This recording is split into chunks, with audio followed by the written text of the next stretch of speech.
નમસ્કાર વિદ્યાર્થી મિત્રો, કેમ છો? મજામાં? હું હિરેન ભાડજા, 12 સાયન્સ ભૌતિક વિજ્ઞાન પ્રકરણ નંબર 12 પરમાણુઓ એટમ્સ. લાસ્ટ લેક્ચરની અંદર આપણે રુથરફોર્ડની પરમાણુ મોડલની મર્યાદાઓ જોઈ અને એ મર્યાદાઓને સંતોષવા માટે નિલ્સ બોહર નામના વૈજ્ઞાનિકે એના 3 અધિતર્ક આપ્યા.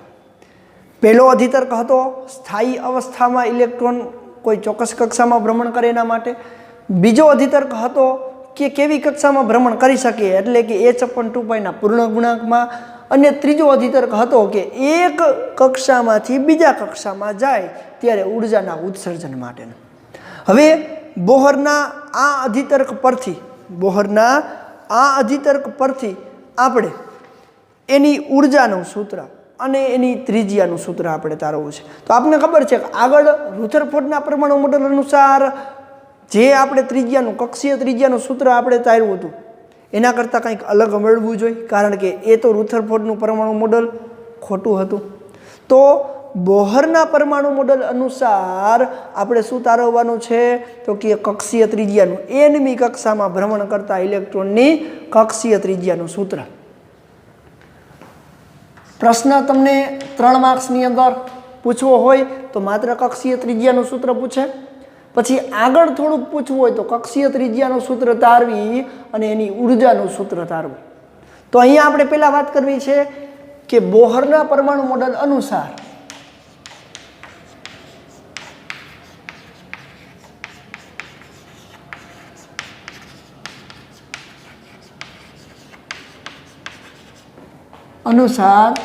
ઇલેક્ટ્રોનની nમી કક્ષા, એટલે કે n જેટલી કક્ષાઓની વાત કરીએ તો nમી કક્ષાનું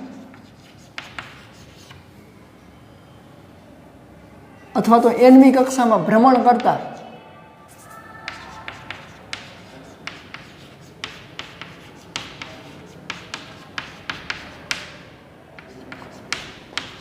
ઇલેક્ટ્રોનની કક્ષીય ત્રિજ્યાનું સૂત્ર.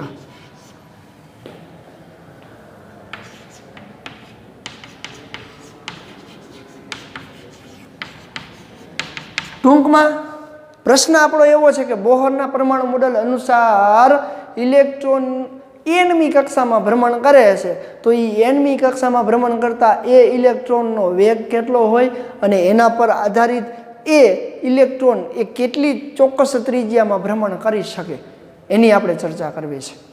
તો ચાલો આપણે આગળ જોઈ જ ગયા છીએ કે nમી કક્ષામાં ઇલેક્ટ્રોન ભ્રમણ કરતો હોય એના માટે બીજો અધિતર્ક વાપરવો છે.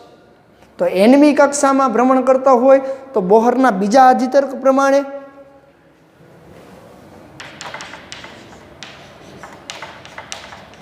nમી કક્ષામાં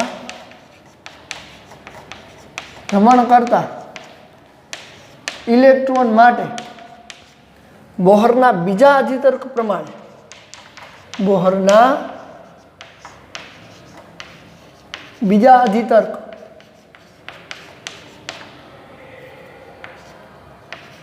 બોહરનો બીજો અધિતર્ક શું કહે છે તો કે એવી જ કક્ષામાં ભ્રમણ કરી શકે કે જેનું કોણીય વેગમાન L બરાબર nh/2π જેટલું હોય, જ્યાં n એટલે nમી કક્ષાનો ક્વોન્ટમ આંક. હવે 11મા ધોરણની અંદર કોણીય વેગમાનનું સૂત્ર આપણે ભણી ગયા છીએ કે r/p, જ્યાં r એટલે ત્રિજ્યા, p એટલે એનું રેખીય વેગમાન. અહીંયા r એટલે nમી કક્ષાની ત્રિજ્યા, એટલે હું rn વડે દર્શાવ તો rn/p. હવે p બરાબર રેખીય વેગમાન, p = mv થાય તો એની જગ્યા આમ લખી શકાય rn m/vn, કારણ કે રેખીય વેગમાન p = mv થાય. તો જોવો જોઈએ હવે કંઈક સૂત્ર આપણને આવું મળ્યું, એટલે કે સૂત્ર પરથી તમને આવું મળે છે કે rn m/vn = nh/2π. તો જુઓ આ સૂત્ર ઉપર તમે શું કહી શકો કે જ્યાં vn એટલે nમી કક્ષામાં રહેલા ઇલેક્ટ્રોનની ઝડપ અથવા વેગ, rn એટલે nમી કક્ષામાં રહેલા ઇલેક્ટ્રોનનો ત્રિજ્યા, h એટલે પ્લાન્ક અચળાંક દર્શાવે છે 2 એટલે એની કક્ષીય ત્રિજ્યા જે આખા વર્તુળાકાર છે. તો અહીં h શું છે જુઓ જોઈએ. તો અહીં હું લખી શકું અલગ અલગ રાશિઓને. અહીં Rn બરાબર nમી કક્ષામાં ઇલેક્ટ્રોનની ત્રિજ્યા,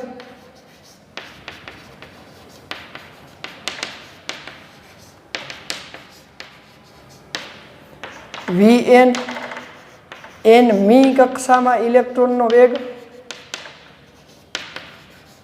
અથવા ઝડપ. જોવો જોઈએ h ને પ્લાન્ક અચળાંક કહેવાય.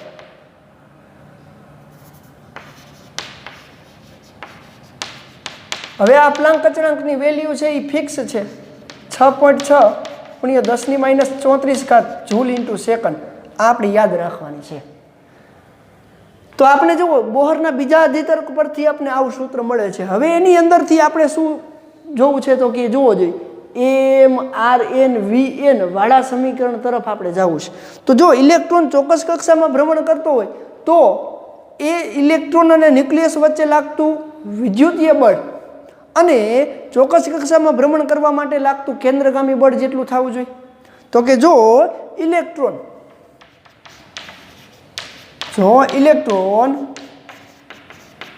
ચોક્કસ કક્ષામાં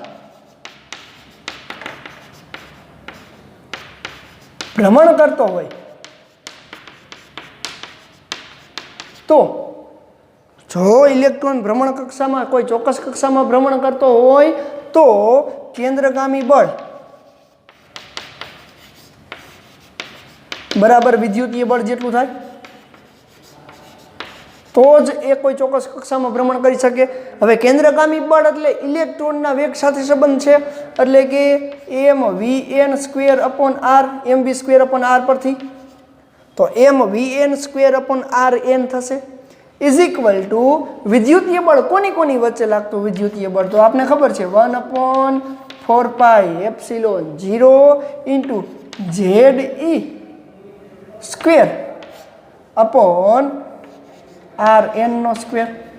Ze²/Rn², જ્યાં Z બરાબર પરમાણુ ક્રમાંક. કારણ કે અહીંયા n મી કક્ષા માટે વાત કરીએ છીએ એટલે Z લખવો પડે. હાઇડ્રોજન પરમાણુ માટે લખતા હોત તો Z બરાબર 1 લઈ લેત. હવે જોવો જોઈએ સામે એક Rn ઉડી જાય તો વધે શું? આ Rn ને સામે જવા દો તો જોવો જોઈએ Rn m Vn² is equal to 1/4πε0 Ze². અહીંયા જે Rn વધ્યો તો એને સામે જવા દીધો. હવે આના બે કટકા કરી નાખો. જો આના બે કટકા કરી નાખો શું મળશે? તો Rn m Vn into Vn. આવું કરવાનું કારણ તો કે જો આ સમીકરણ અહીંયા એક આપી દો તો કે સમીકરણ 1 પરથી એની વેલ્યુ મૂકી શકાય nh/2π ready is equal two વધ્યું શું છે 1/4πε0 Ze². તો સમીકરણ 1 પરથી Rn m Vn ની જગ્યાએ શું લખાય nh/2π માટે nh/2π into Vn is equal to 1/4πε0 Ze². અહીંયા કૌંસમાં લખવું હોય તો સમીકરણ 1 પરથી લખી શકાય. તો ખાસ બધા સમીકરણો ક્યાંથી ક્યાં મૂકો છો એ પણ યાદ રાખવાના. હવે જો સામે પાઈ ઉડી જાય 2 દુ 4 ઉડી જાય તો વધ્યું શું NH નીચે જવા દઉં તો Vn ઇઝ ઇક્વલ ટુ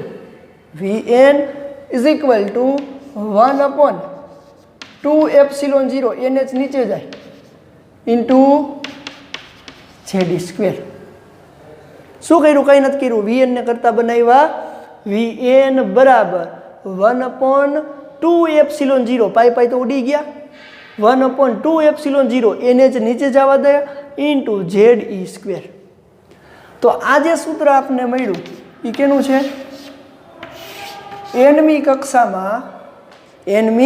કક્ષામાં ભ્રમણ કરતા ઇલેક્ટ્રોનના વેગનું સૂત્ર સમીકરણ નંબર 2. પણ આપણે જોઈ છે ઇલેક્ટ્રોનમાં ભ્રમણ કરતા nમી કક્ષાની કક્ષીય ત્રિજ્યાનું સૂત્ર. તો ચાલો કક્ષીય ત્રિજ્યાનું સૂત્ર શોધવા માટે હવે તમે શું કરશો? તો કક્ષીય ત્રિજ્યાનું સૂત્ર શોધવા માટે તમારે વેગના સૂત્ર પરથી તમારે શું શોધવું પડશે? તો કે વેગના સૂત્રને Vn = સમીકરણ 1 પરથી લખી શકાય. સમીકરણ 1 પરથી Vn ની કિંમત તમે મૂકી શકશો અને m ને નીચે જવા દો. તો ચાલો સમીકરણ 1 પરથી સમીકરણ 1 પરથી Rn = nh upon 2π into m Vn. Vn નીચે ગયા, m અને Vn નીચે ગયા. ચાલો m નમ Vn ની જગ્યાએ હું કિંમત મૂકું તો Rn = nh upon 2π into m into Vn ની જગ્યાએ કિંમત મૂકું. ચાલો Vn ની જગ્યાએ કિંમત મૂકું, z² નીચે રહે, છેદનો છેદ ઉપર જાય એટલે કે 2ε0 into nh. કંઈ નથી કર્યું, છેદમાં Vn ની કિંમત મૂકી છે, z² નીચે રહે, છેદનો છેદ અંશમાં ગયો, 2 ઉડી ગયા. શું વધ્યું? Rn = n² ε0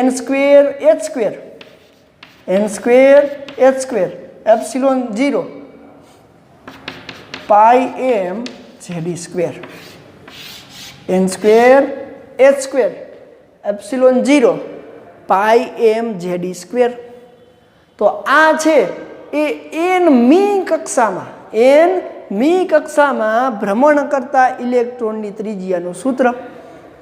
nમી કક્ષામાં Rn કક્ષામાં ભ્રમણ કરતા ઇલેક્ટ્રોનની કક્ષીય ત્રિજ્યાનું સૂત્ર n² ε0 upon πm z², πm z².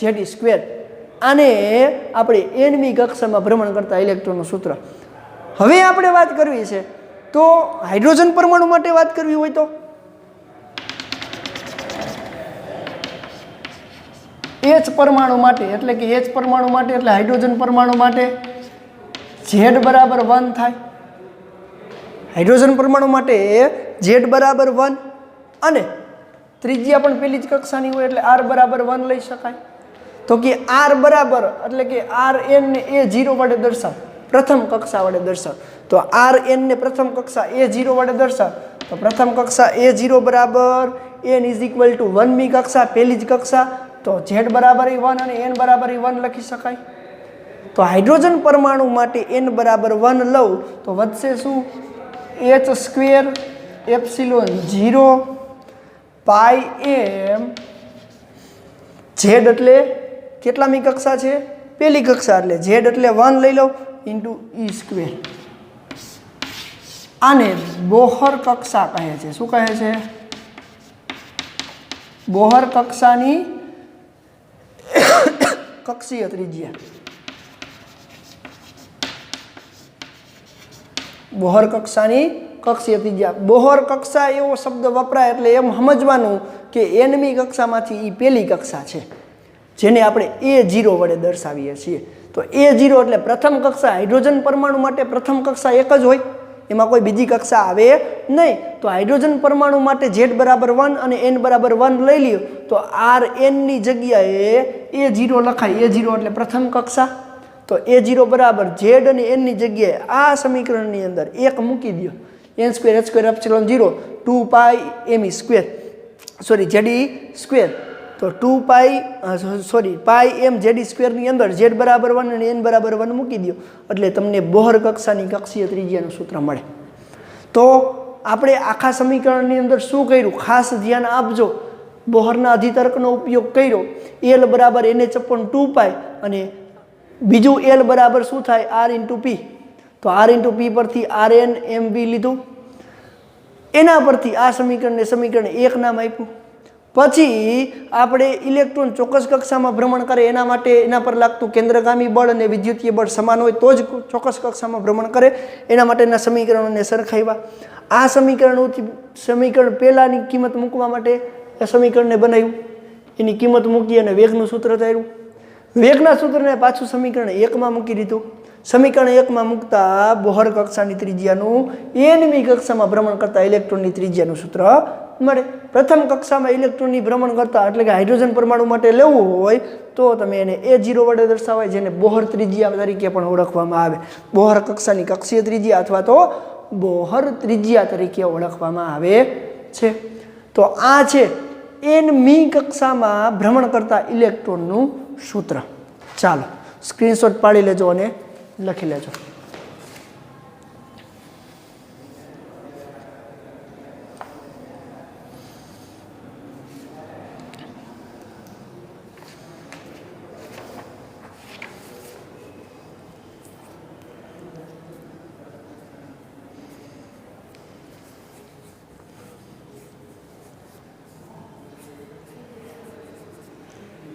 ચાલો હવે બોહરની આ nમી કક્ષામાં ભ્રમણ કરતા ઇલેક્ટ્રોનના આ ત્રિજ્યાના સૂત્રને સ્વીકારી અને એની કક્ષામાં ભ્રમણ કરતા ઇલેક્ટ્રોનની ઉર્જાનું સૂત્ર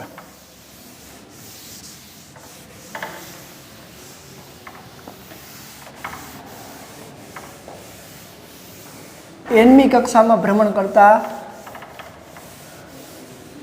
ઇલેક્ટ્રોનની ઉર્જાનું સૂત્ર આપણે લખવું છે. ચાલો અત્યારે આટલું એટલા માટે રાખું છું કે સામે સીધી એની આપણે કિંમત મૂકી શકીએ. પ્રશ્ન તમને આવો પૂછાય, nમી કક્ષામાં ભ્રમણ કરતા ઇલેક્ટ્રોનની ત્રિજ્યા Rn બરાબર n² h²ε0 upon pi m z² સૂત્ર સ્વીકારી અને ઉર્જાનું સૂત્ર તારવું. ઉર્જાનું સૂત્ર તારવો એટલે કે આ કક્ષામાંથી આપણે પાઈ m z² વાળું સૂત્ર એટલે કે ત્રિજ્યાનું સૂત્ર Rn = n² h²ε0 अपॉन પાઈ m z², આ સૂત્રને આપણે સ્વીકારી લેવાનું અને એની ઉર્જાનું સૂત્ર આપણે તારવવું છે. તો આપને ખબર છે કે nમી કક્ષા માટેની તો આપને ખબર નથી, પણ z કક્ષામાં ભ્રમણ કરતા ઇલેક્ટ્રોનનું ત્રિજ્યાનું સૂત્ર, ત્રિજ્યાના સૂત્ર ઉપરથી આપણે ગતિ ઉર્જાનું સૂત્ર તાર્યું હતું. ગતિ ઉર્જાના સૂત્ર પરથી આપણે એની કુલ ઉર્જાનું સૂત્ર આપણે તારવેલું છે. તો nમી કક્ષામાં ભ્રમણ કરતા ઇલેક્ટ્રોનની કુલ ઉર્જાનું સૂત્ર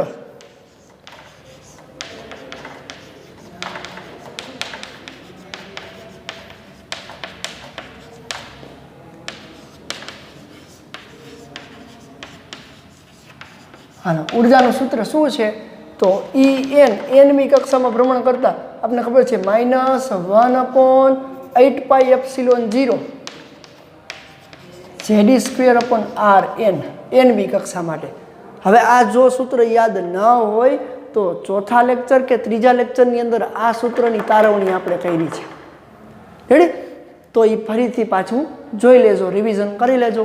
En = -1/4πε0 z²/Rn, જ્યાં ઋણ નિશાની એ ચોક્કસ કક્ષામાં ગતિ કરે છે ત્યાં એની પાસે સ્થિતિ ઉર્જા છે, આ એની નિશાની છે.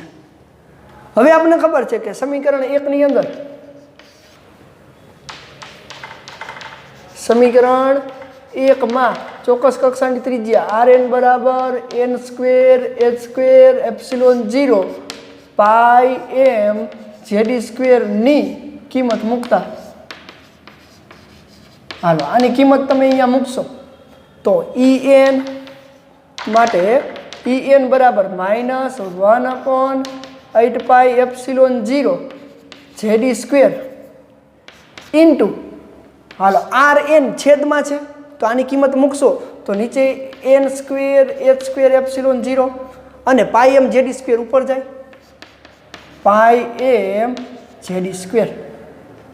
Rn ની કિંમત આ જે આપણે સ્વીકારવાની કીધી છે એ આમાં મૂકી. જો 4 માર્ક્સમાં આખો પ્રશ્ન પૂછાય તો શું કહીએ, બોહરના પરમાણુ મોડલનો ઉપયોગ કરી અથવા તો બોહરના અધિતર્ક અનુસાર ત્રિજ્યા અને ઉર્જાનું સૂત્ર બંને તારવવાનું કી. તો સળંગ તમારે પ્રશ્ન લખવો પડે. તો ચાલો, માટે ઉર્જા En ઇઝ ઇક્વલ ટુ શું થશે, હાલો પાઈ પાઈ ઉડી જાય, ઝેડ ઇન્ટુ ઝેડ, ઝેડનો સ્ક્વેર, ઈ સ્ક્વેર ઇન્ટુ ઈ સ્ક્વેર, ઈની 4 ઘાત. તો આવું થશે ઝેડ સ્ક્વેર ઈની 4 ઘાત into M upon 8 epsilon 0 into epsilon 0, epsilon 0 square N square H square. એટલે કે ઝેડ સ્ક્વેર માઇનસ તો છે Z square E raise to 4 into M 8 epsilon 0 એટલે એપ્સિલોન 0 નો square N square H square. તો આ એનમી કક્ષામાં ભ્રમણ કરતા ઇલેક્ટ્રોનની કક્ષીય ત્રિજ્યા પરથી ઉર્જાનું સૂત્ર, કક્ષીય ત્રિજ્યા પરથી ઉર્જાનું સૂત્ર. તો હવે જોવો જોઈએ આ સમીકરણની અંદર આ ઉર્જાના સૂત્ર પરથી એનમી કક્ષામાં આ ઉર્જાના સૂત્ર પરથી હાઇડ્રોજન પરમાણુ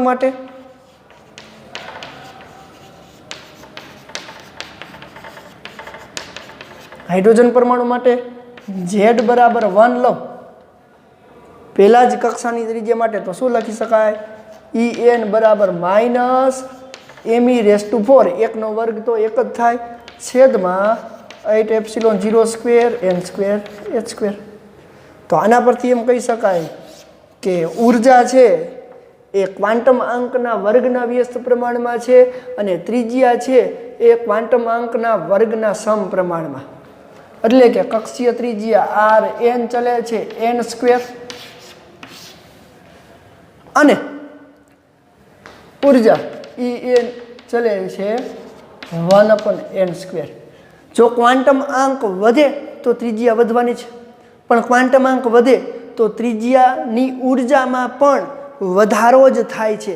કેમ? તો કે ઋણમાં વધારો, ઋણમાં ઘટાડો એટલે વધારો. હવે તમે જોવો જોઈએ અહીંયા એમ ઈ 8 એપ્સિલોન 0 આ બધાની કિંમત તમે મૂકો તો તમને એક વેલ્યુ મળશે. તો આથી પ્રથમ કક્ષા માટે હું આમ કહી શકું કે સ્થાયી અવસ્થામાં ઇલેક્ટ્રોનની ઉર્જા માટે, હાલો ઇલેક્ટ્રોનની ઉર્જા માટે બધાની કિંમત મૂકવું તો એમ એટલે ઇલેક્ટ્રોનનું દળ M of E is equal to 9.1 ગુણ્યા 10⁻31 ઘાત કિલોગ્રામ મૂકવાની થાય. ઈ એટલે 1.6 ગુણ્યા 10⁻19 ઘાત કુલમ મૂકવાનો થશે. એપ્સિલોન 0 એટલે 8.85 ગુણ્યા 10⁻12 ઘાત એસઆઈ એકમ મૂકવાનો થશે. એચ એટલે પ્લાન્ક અચળાંક 6.6 ગુણ્યા 10⁻34 ઘાત જૂલ ઇન્ટુ સેકન્ડ. આ બધી કિંમતો તમે આની અંદર મૂકો, આ બધી કિંમતો તમે આ સૂત્રમાં મૂકો તો સ્થાયી અવસ્થામાં ઇલેક્ટ્રોનની ઉર્જા En ઇઝ ઇક્વલ ટુ -13.6 ના છેદમાં n સ્ક્વેર ઇલેક્ટ્રોન વોલ્ટ જેટલી મળે. કેટલી મળે છે? -13.6 અપોન n સ્ક્વેર EV એટલે ઇલેક્ટ્રોન વોલ્ટ, અને જૂલમાં કન્વર્ટ કરવી હોય તો આપણે 1.6 ગુણ્યા 10⁻19 ઘાત આપણે ભાગી નાખીએ છીએ, એ આપણને ખબર છે. રેડી? તો આ બધી કિંમતો તમે આપેલ આ સમીકરણની અંદર મૂકશો તો સ્થાયી અવસ્થામાં ઇલેક્ટ્રોનની ઉર્જા એ આટલી હશે એવું દર્શાવે છે. એટલે કે En is equal two -13.6 upon n square electron volt. એટલે કે સ્થાયી અવસ્થામાં આટલી ઇલેક્ટ્રોન વોલ્ટ જેટલી ઉર્જા હોય.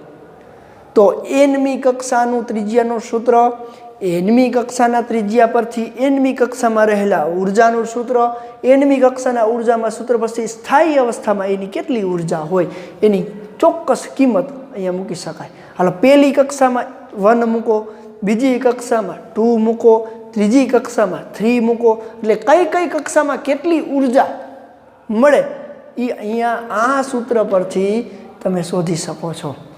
તો આ બધી વેલ્યુ પણ તમને યાદ હોવી જોઈએ. માસ ઓફ ઇલેક્ટ્રોન, ઇલેક્ટ્રોન પરનો વિદ્યુતભાર, એપ્સિલોન 0 તો પહેલા ચેપ્ટરમાં જ આવી ગયું. રેડી? જેને શૂન્યાવકાશની પરમિટિવિટી કહેવાય.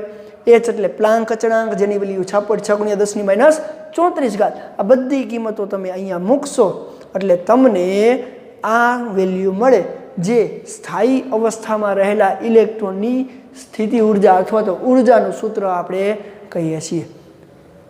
તો આ છે nમી કક્ષામાં ભ્રમણ કરતા ઇલેક્ટ્રોનની ત્રિજ્યાના સૂત્ર પરથી ઉર્જાનું સૂત્ર. ત્રિજ્યાનું સૂત્ર Rn = n²h²ε0/πmz². એના પરથી ઉર્જાનું સૂત્ર En = જો ઋણ નિશાની ઉર્જા ત્યાં છે એવું દર્શાવે. ઉર્જાનું સૂત્ર m⁴ 8ε02n²h². 8ε02n²h². તો આ છે સ્થાયી કક્ષામાં રહેલા nમી કક્ષામાં ઇલેક્ટ્રોનની ઉર્જા અને ત્રિજ્યાના સમીકરણો.